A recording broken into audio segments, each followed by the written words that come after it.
Thank you, Mr Acting Deputy President. I rise to speak on today's MPI and do so to agree with the statement, particularly in reference to ensuring children from any postcode in Australia, city or country, can get a quality education. I point to commentary last week, Mr Acting Deputy President, hurtful commentary by government ministers, members, candidates and the media. The commentary by which those opposite have been advocating for a one-size-fits-all approach to the adoption of children in Indigenous communities in the Northern Territory, it is frightening and it is ill-informed. I understand some of their concerns. Indeed, I share some of their concerns in regards to the safety, well-being and future of our children, which we know is absolutely paramount for any child in any postcode, in any city, in any bush country town. Sexual violence is a terrible crime and is even more horrifying when committed against a child. It's tragic and it's awful, but our responses should not become a competition of outrage, of who is more outraged than the next person. It is actually about humanity and rising above, transcending the differences that we have and knowing that it is about caring. It does not mean that we revert to removing children from their homes, from their families and from their culture. As part of educating and protecting our children, the Territory Government has already taken substantive steps to reform youth justice and child protection, investing in new bail support services and accommodation facilities and family and youth supports. It demonstrates the absolute seriousness the Territory Government took in the Royal Commission findings and their understanding of the need for wholesale reform of a broken youth justice system.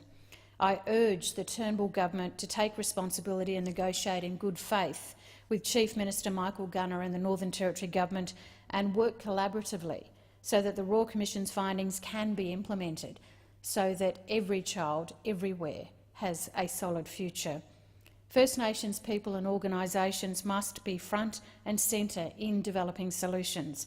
Governments must work with First Nations people in the co-design and delivery of programs.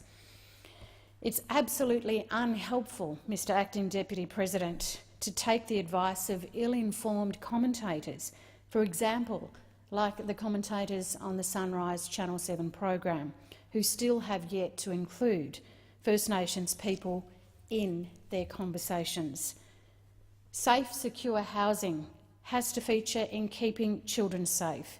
It will also play a critical role in addressing the cost of living pressures for the parents and or guardians of vulnerable children. Unfortunately, the Turnbull Government has walked away from investing in remote housing, and we know the high rates of homelessness. Catherine is one of the high rates of homelessness in the Northern Territory.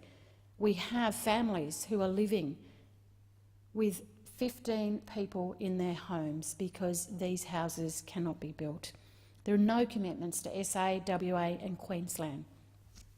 The Minister has backflipped on his original commitment to match the NT's $1.1 billion investment in regional and remote housing, and we desperately need this funding of our communities so they can thrive.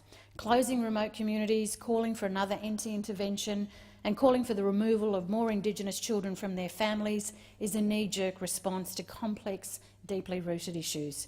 We know widespread child removal is not a panacea.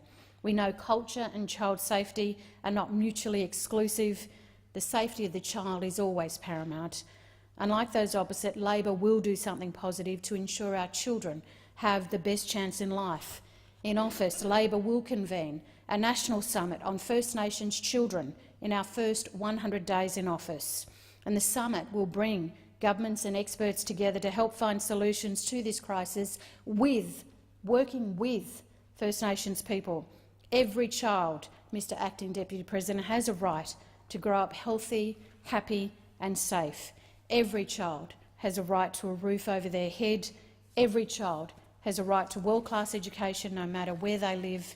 Kids in the Northern Territory don't deserve to have their future stifled. They don't deserve to have $15 million in funding cuts from the Northern Territory's premier university, Charles Darwin University. They deserve to be more than safe. They deserve a roof over their heads. They deserve proper access to medical facilities. Thank you.